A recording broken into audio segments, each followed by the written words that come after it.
Morning, everyone. This is Russell Rucker, and I'm here for another constitutional talk. And today I thought we'd talk about Article 1, Section 8, and I thought we'd get to the first section of Article 1, Section 8.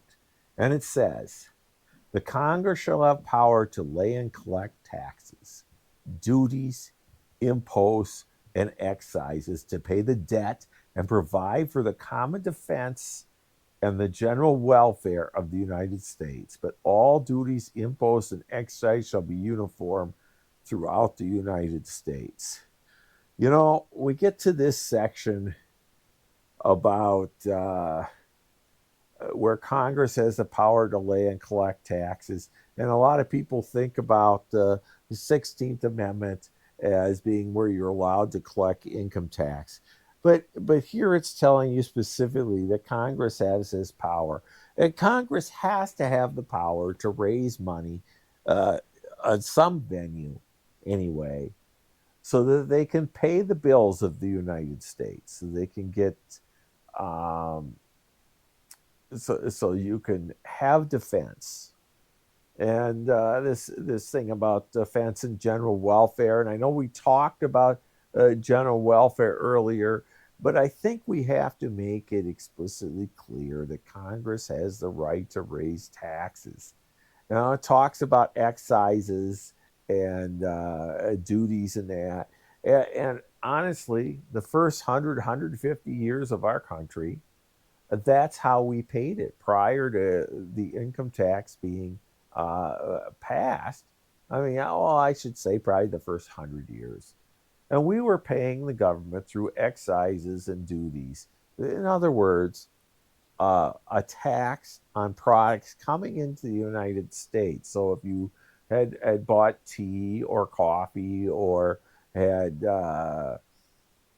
otherwise purchased goods or services. Maybe you had a piano shipped over, or a harp of some sort, or something along those lines. Then you had to pay basically an excessive tax on the goods that were brought over, and that's pretty much how we ran the country, how we raised the revenue in those days. Now, if you remember, back when we were in the convention, we were talking about the taxation due to states, because states would have to pay a certain amount based on population or wealth, which is the whole reason for this 3/5 rule for slaves, was for taxation to the states, because we have to be able to defend ourselves as a country out in the middle of nowhere here. Our biggest problem, of course, was the Indians and the uprisings that occurred from time to time as the white population got bigger and bigger and took over more and more space. And so obviously that created a kind of hostility between us and the Indians. So we had to be able to defend ourselves. And it wasn't just that. If you recall, we did have another war. We had the War of 1812 come through, and even had our White House burned at that time when Madison was president, and Dolly was running back and forth trying to get relics and things out of the White House so that they weren't burned. And so obviously we had to have some kind of defensive measure. And we were also having to build roads, canals, things of this nature. We built a national bank. We did a number of different things for the good of the republic. And honestly, these things have to be paid for one way or the other. So we had troops, we had forts, garrisons, we had things of this nature. We had an army to protect us against Indian attacks in certain parts of the country. But you also had, all your representatives. You had the president, you had your judgeships, you had all these things that you have to pay for within a government. So it's all kind of important to understand.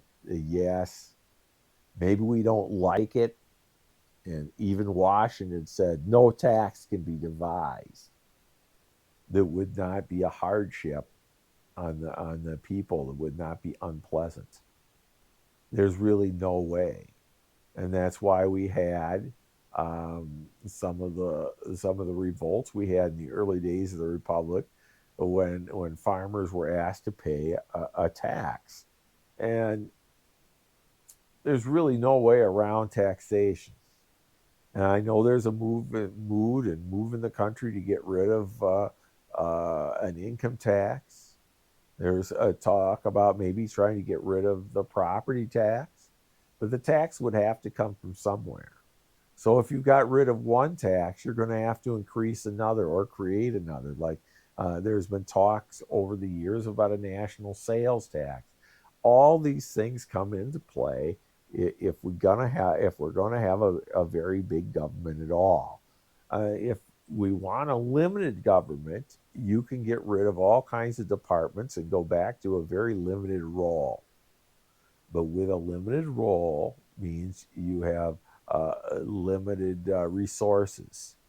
So all those things come into play. But as far as our Constitution goes, Congress does have a right to raise revenue. So a tough one for some of us to swallow, I know. But in order to have a country, in order to have a border, in order to have police protection, fire protection, all these things that we've come used to, you have to have some form of taxation. I hope you think about that for a few minutes anyway, and realize where we're at. And we'll talk to you later on the next Constitution Talks. Liberty, my friends. That's what's really important here. I hope you see what I'm getting at. And anyway, let's spur some discussion on the topics. And we'll see you next time on the next Constitutional Talk. Bye for now.